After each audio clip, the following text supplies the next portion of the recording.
오늘은 12절에 처음에 나오는 나를 능하게 하신 예수라는 제목으로 말씀을 나누겠습니다.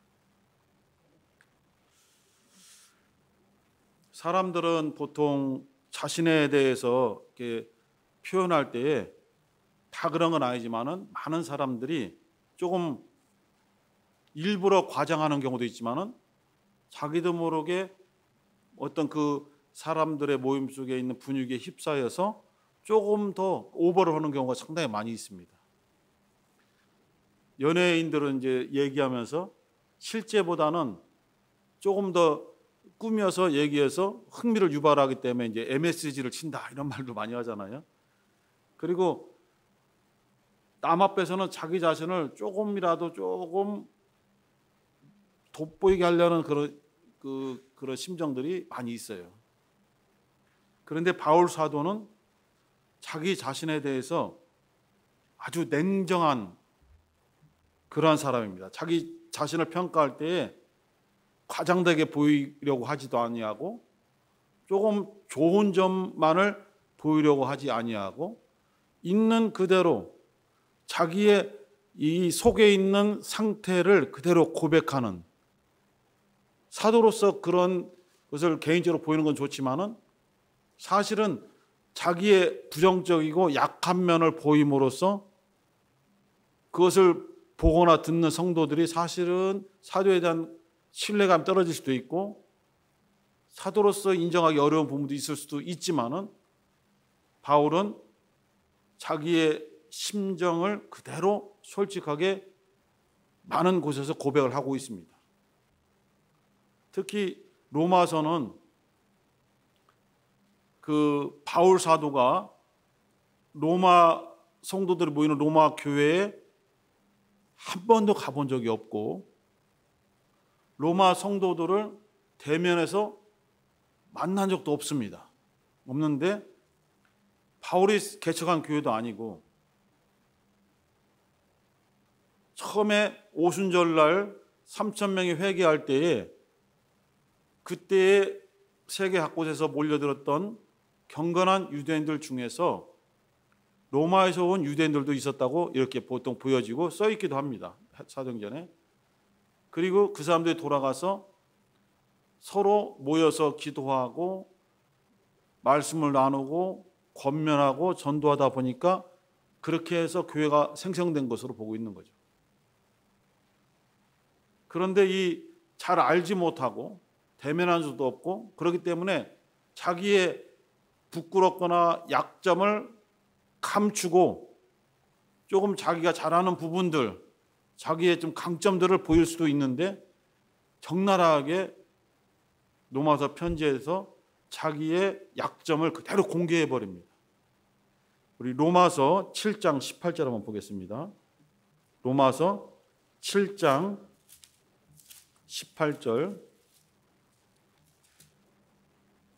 18절과 19절 로마서 7장 18절 19절 시작. 내 속 곧 내 육신에 선한 것이 거하지 아니하는 줄을 아노니 원함은 내게 있으나 선을 행하는 것은 없노라. 내가 원하는 바 선은 하지 아니하고 도리어 원치 않은 바 악은 행하는도다. 7장 전체가 다 그런 내용이지만은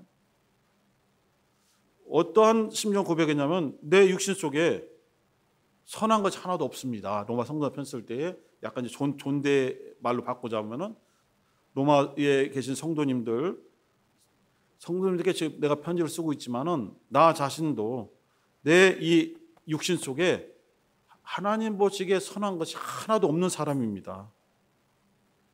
그러면서 내 안에는 17절에도 내 안에 죄만 있고 내가 마음으로 원하는 것은 선을 행하기를 원하는 것은 사실입니다.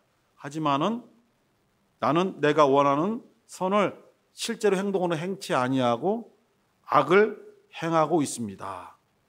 나는 선을 행하고 있지 않습니다. 이런 사람입니다라고 그대로 자신을 고백했는데 이것은 바울이 어떤 꾸미기 위한 것도 아니고 정말 지금 자기가 이 편지 쓸 당시에 자기의 심령 그 상태를 그대로 얼굴도 모르는 성도들에게 고백하게 된 거예요. 그러면서 내가 주님의 부르심을 받아 이방인의 사도로 일하고는 있지만은 내가 완벽한 사람도 아니고 선을 많이 행하는 사람도 아니고 내 안에도 복잡하고 갈등이 많이 있습니다. 내 안에 죄를 짓게 만드는 어떤 충동이 있고 그것을 따라 움직이려고 하는 죄의 법이 나를 지배하고 있습니다. 그런가 하면은 또 한편으로는 은혜 받았기 때문에 하나님의 뜻을 따라서 그 말씀을 순종하려고 하는 정말 의의 법이 또한 제게도 있습니다. 이 두 가지 죄의 법과 의의 법이 함께 있어서 얼마나 저를 힘들게 하는지 모릅니다. 참 이것 때문에 나는 평안한 사람이라 말할 수 없고 오호라 곤고한 사람이다 라고 말할 수밖에 없습니다. 이런 고백을 썼어요. 그러면서 이제 여러 가지 좋은 말씀도 많이 썼지만은 이렇게 자신에 대해서 냉정하게 하나도 가감하지 않고 자기의 약점을 그대로 공개함으로써 진실성을 성도들에게 보여주고 있는 것입니다. 또 하나 고린도전서 9장 27절 한번 보시겠습니다. 고린도전서 9장 27절 시작. 내가 내 몸을 쳐 복종하게 함은 내가 남에게 전파한 후에 자기가 도리어 버림이 될까 두려워함이로다. 내가 지금 사도지만은 정말 예수님의 말씀의 은혜를 받고 그 복음을 전파하는 그러한 직분을 받고 사명을 맡아서 열심히 성도들에게, 고린도 교회 성도들에게도 당신들에게도 전하고 있습니다. 그런데 나에게는 평안함이 있는 것이 아니라 오히려 두려움이 있습니다. 당신들에게는 이렇게 진리에 속한, 영생에 속한, 하늘에 속한 복음을 증거하지만은 나 자신이 아까 로마서다 연결해서 보면 나 자신의 이 마음속에는 선한 것이 거하지 아니하고 오히려 원치 아니하는 악을 행하고 있으니 마지막에 내가 주님께로부터 버림을 받을까 봐 그렇게 두려워하고 있습니다. 이게 접니다. 이게 지금 저의 모습입니다라고 고린도 교회 성도들에게도 이렇게 정직하게 고백을 하고 있습니다. 고린도전서 15장 9절 한번 보겠습니다. 고린도전서 15장 9절, 10절, 2절 읽겠습니다. 시작. 나는 사도 중에 지극히 작은 자라 내가 하나님의 교회를 핍박하였으므로 사도라 칭함을 받기에 감당치 못할 자로다. 그러나 나의 나된 것은 하나님의 은혜로 된 것이니 내게 주신 그의 은혜가 헛되지 아니하여 내가 모든 사도보다 더 많이 수고하였으나 내가 아니요 오직 나와 함께 하신 하나님의 은혜로다. 내가 지금 성도님들께 사도라고 이렇게 부름을 받고 있습니다. 저를 사도님하고 부르시는데 나는 예루살렘에 있는 여러 사도들보다도 지극히 작은 자입니다. 나는 이전에 예수를 알지 못했을 때에 성도님들이 그렇게 사랑하고 애쓰고 기도하는 하나님의 교회를 핍박했던 자입니다. 이게 약점이에요. 변화받아서 과거를 잊어버려야 되는데 그 약점을 숨기지 않고 무시하지 않고 저는 전에 이러한 자였습니다. 하나님의 교회를 핍박한 사람이 어떻게 내가 사도라고 주님의 보내심을 받은 자라고 그렇게 선포할 수 있고 그런 칭함을 받을 수 있겠습니까? 참 이것은 감당할 수 없습니다. 하지만 왜 내가 사도라고 하냐면은 이것은 나의 열심히 사도가 된 것도 아니고 사람들에 의해서 사도가 된 것이 아니고 하나님의 은혜로 되었기 때문에 하나님의 주신 그 은혜가 헛되지 않도록 저는 그 사도라 칭을 받는 것을 감당치 못하지만 받아들이고 그에 따른 사명을 잘 감당하려고 하는 것입니다. 그래서 저는 이전에 예수 그리스도를 핍박했던 하나님의 교회를 핍박했던 자였었기 때문에 지금 이 상황에서 다른 사도들보다도 더 열심히 할 수밖에 없고 다른 어떤 성도들보다도 더 열심히 기도하고 더 열심히 전도하고 선교 여행을 다닐 수밖에 없습니다. 그런데 제가 고백하는 것은 이것은 제가 한 것이 아닙니다. 나와 함께 하신 하나님의 은혜가 나를 이렇게 이끌어 주신 것입니다. 이거 정직한 고백이에요. 근데 교회 내에서 가끔 이것은 내가 한 겁니다. 이것은 나의 지혜로, 나의 노력으로, 나의 물질로 한 것입니다. 라고 이렇게 좀 자기를 자랑하거나 내세우는 분들이 가끔 있어요. 어느 교회든지 보면은 그런 분들이 있고 그분들이 열심을 해요. 교회에서 열심히 하고 정말 교회의 모든 일에 큰 직분 맡아서 하는데 그것이 오히려 연약한 성도들의 걸림돌이 될 수도 있는 거예요. 이 바울 사도의 입장을 보고 더욱더 우리 자신이 정말 어떻게 우리가 신앙생활을 해야 되고 어떠한 마음가짐을 가져야 되는 것을 우리에게 가르쳐주고 있는 거예요. 나는 사도들 중에서도 지극히 작은 자다 했는데 이번에는 에베소서 3장 8절 한번 보시겠습니다. 에베소서 3장 8절에는 어떻게 고백을 하고 있냐면은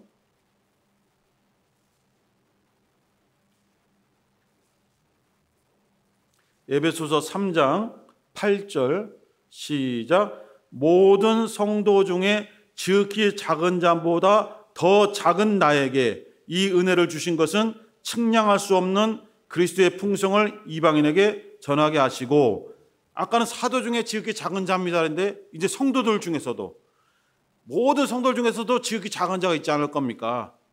그 지극히 작은 자보다도 난 더 작은 자입니다. 아무것도 아닌 존재입니다. 나는 내세울 것이 하나도 없습니다.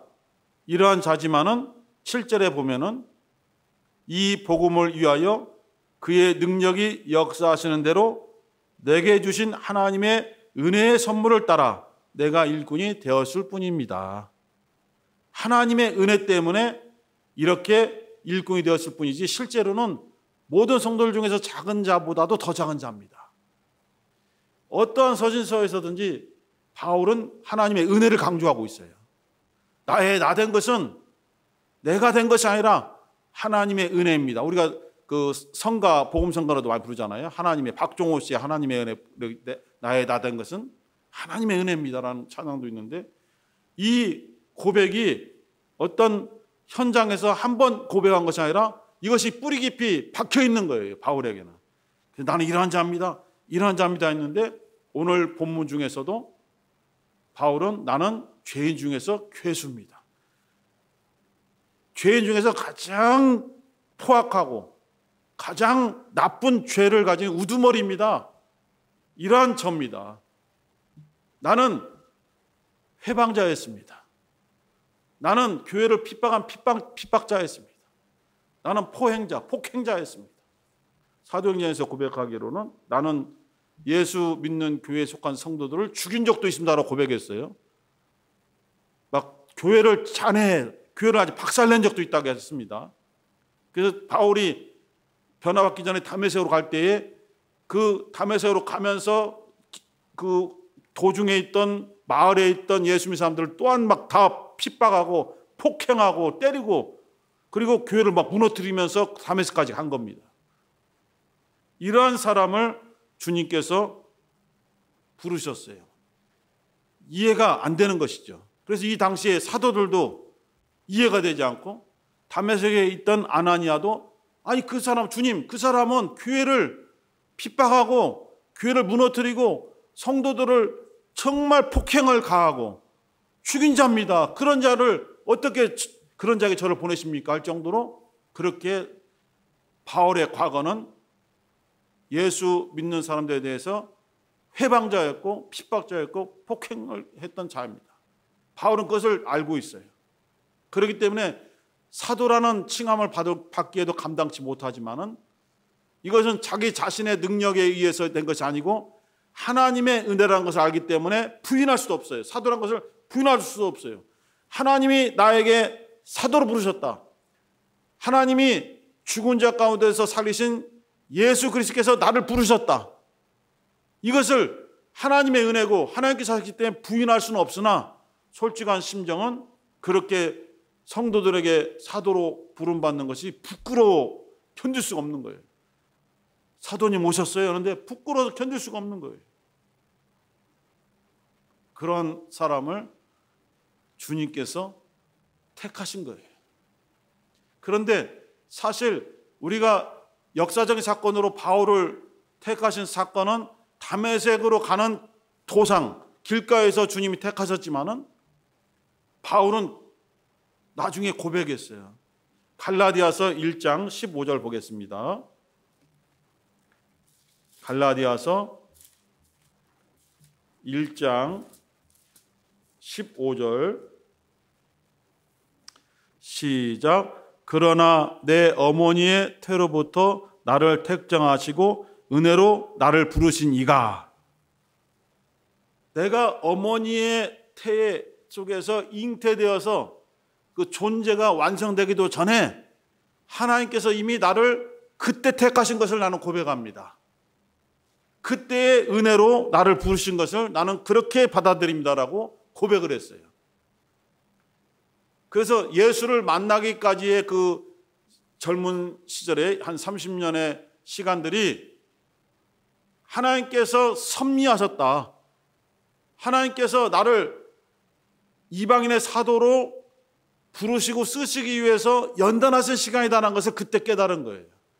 그것을 알지 못했을 때는 하나님의 연단을 받아들이지 않고 자기의 어떤 명예, 자기의 율법에 대한 어떤 막 지극한 관심, 그것이 옳은 줄 알고 살았지만은 하나님께서는 처음부터 어머니의 태로부터 내가 잉태됐을 때부터 철저하게 나를 양육하시고 연단하셨다는 것을 바울은 고백하지 않을 수 없었어요. 그래서 우리들도 예수를 만난 때가 있습니다. 예수께서 우리를 부르신 때를 우리는 알고 있습니다. 그런데 믿음의 눈으로 바울처럼 고백하게 되면은 예수를 만나기 이전의 우리의 생활, 인생 삶도 허투루 산 것이 아니라 헛되이 사는 것을 볼 수 있지만은 철저하게 하나님께서 그것을 다 섭리하시고 연단하시고 사용하신다는 거죠. 주님의 일에. 그렇게 고백할 수밖에 없어요.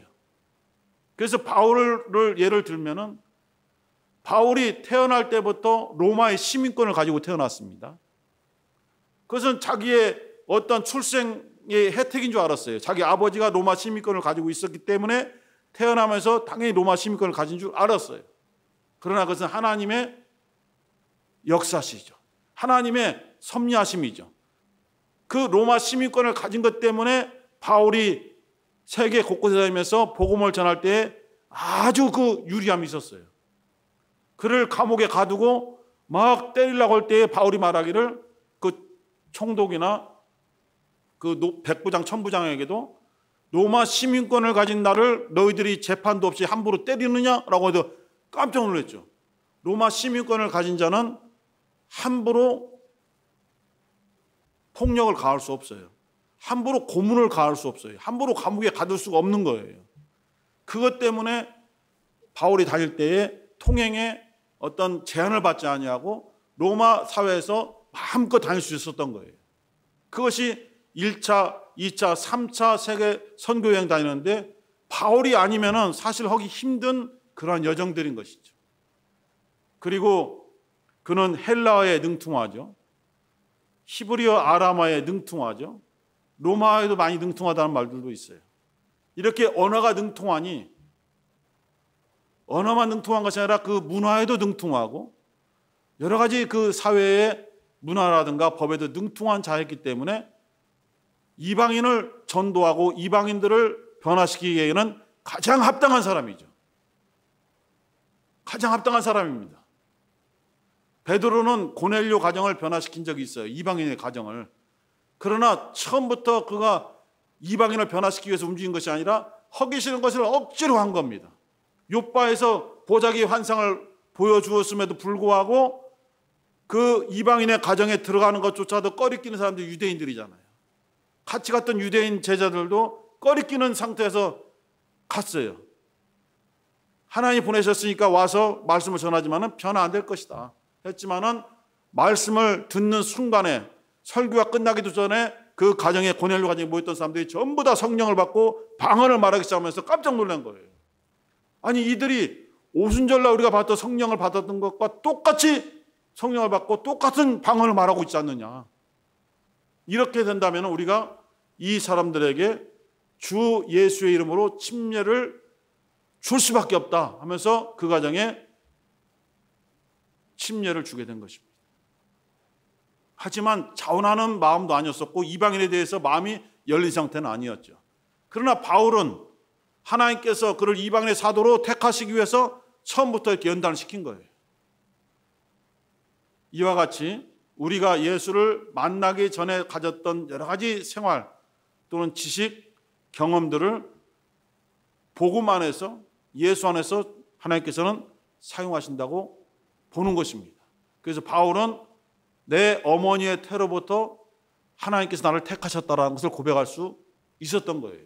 뭐 더 나아가면은 에베소 1장에 보면은 창세전에 우리를 그리스도 예수 안에서 택하사라고, 창세전에 사람들이 지음을 받기도 이전에 이미 우리를 주님의 도구로 택하셨다라는 그런 말씀이 있어요. 이와 같이 바울 사도를 예를 들었을 때에 그는 예수를 증거하기 합당하지 않은 사람이었고 교회의 지도자가 되기 합당하지 않은 사람이었고 자신도 얘기하지만 사도라고 부름을 받기에도 합당하지 않은 자였으나 하나님께서 그를 택하셔서 바꿔버렸단 말입니다. 하나님께서 은혜를 주셔서 그로 하여금 그 은혜에 감동해서 주님의 일을 하지 않고서는 배길 수 없도록 감동하셨다는 거예요. 이와 같이 바울 사도가 오늘 본문 디모데전서 1장 12절에서 처음에 고백하기를 나를 이렇게 능력 있게 하신, 한번 보겠습니다. 디모데전서 1장 12절. 디모데전서 1장 12절 한번 같이 읽겠습니다. 시작. 나를 능하게 하신 그리스도 예수 우리 주께 내게 감사함은 나를 충성되이 여겨 내게 직분을 맡기심이니 라고 말했습니다. 우리 주님께서 나를 능하게 하셨다. 나는 주님의 일을 하기에 아무것도 가진 것이 없었으나 주님께서 은혜를 통해서 나에게 그 능력을 주셨다. 이방인의 사도로서 일을 할 수 있도록 합당한 능력을 주셨다. 너무 감사하다. 나는 내가 그전에 예수를 핍박했던 자였기 때문에 더 열심히 할 수밖에 없었는데 주님께서는 그 열심을 충성으로 받아들이셨다. 충성되이 여겨. 나를 충성되이 여겨. 달란트 비유에서도 5달란트, 2달란트 받은 종에게 착하고 충성된 종아, 네가 작은 일에도 충성하였으니 내가 큰 것을 맡기리라. 하나님께서는 일하는 자들에게 충성을 원하시는 것이죠. 맡은 자에게 구할 것은 충성이니라. 충성되게 여겼다는 거예요. 그리고 내게 직분을 맡기셨다라고 고백하고 있습니다. 이렇게 우리 주님께서 우리들에게도 나는 못해요, 나는 할 수 없습니다, 이런 경험이 없습니다, 이런 지혜가 없고 이것을 할 수 있는 능력을 가진 것이 없습니다. 맞습니다. 맞지만은 주님께서 우리를 부르셔서 그 일을 할 수 있는 능력을 주신다는 거예요. 그것이 나를 능하게 하신다는 뜻이에요. 한 번도 해본 적이 없습니다. 그러나 주님이 부르셨으니까 그 한 번도 해본 적이 없던 그 일을 잘 할 수 있도록 능하게 하셨다는 거예요. 이것이 진정한 주님을 높이는 고백이고 주님께 대한 감사의 찬양이죠. 그리고 내게 직분을 맡기셨습니다. 어떻게 이것이 하나님의 은혜가 아닙니까? 그러면서 13절에 내가 전에는 회방자요, 핍박자요, 포행자였는데 이렇게 나를 충성되이 여겨서 직분을 주셨고 나를 능하게 하셨습니다 라는 고백을 했습니다. 13절 후반부에 보면 내가 믿지 아니할 때에 알지 못하고 행하였다. 이것 때문에 주님께서 나를 용서하신 것 같다라고 했지만은 율법에 미친 자들이 예수 당시에 많이 있었습니다. 바리새인들이죠. 바리새인들은 예수를 직접 보았습니다. 예수님의 말씀을 직접 들었습니다. 그 당시에 예수님을 알았습니다. 예수님을 알면서 핍박했습니다. 예수님을 알면서 회방했습니다.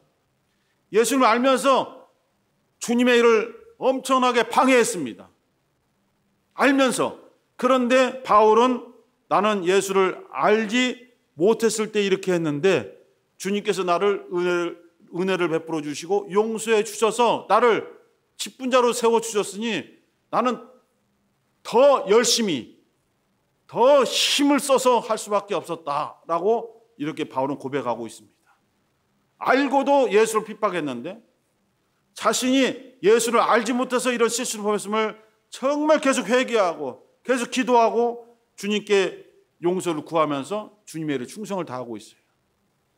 우리도 주님을 잘 알지 못했거나 말씀을 잘 알지 못했을 때에 범했던 실수들이 참 많이 있습니다. 그러나 우리는 조금씩 신앙생활을 많이 하고 말씀을 배워가고 설교를 듣고 여러 가지 강의를 많이 듣고 또 많은 여러 가지 영적인 교회를 체험해가면서 지식들이 점점 올라갔고 예수를 더 깊이 더 많이 알게 되었어요. 그렇다면은 바울과 같이 예수를 알기 전에는 반대의 길로 갔으나 예수를 알고 난 다음부터는 열심으로 주님의 일을 했다고 고백하는 것처럼 우리들은 어떻게 될 것인가?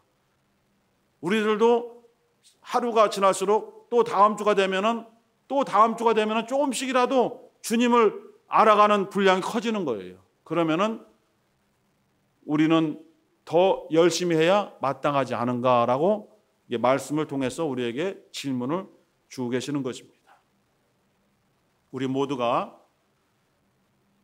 이 바울의 고백처럼 자기에 대한 평가를 냉정하게 하시고 주님께서 자기를 부르셨던 그 은혜를 그대로 고백하고 그 은혜를 따라서 열심을 내는 그런 성도가 되어야 마땅하다고 이렇게 말씀을 드릴 수가 있겠습니다. 한 번만 더 12절을 읽고 기도하고 마치려고 합니다. 1장 12절 시작. 나를 능하게 하신 그리스도 예수 우리 주께 내가 감사함은 나를 충성되이 여겨 내게 직분을 맡기셨습니다. 이게 우리의 고백이고 바울의 고백이죠. 따로따로 끊어내면 나를 능하게 해 주셨습니다. 나를 충성되이 여겨 주셨습니다. 내게 직분을 맡겨 주셨습니다.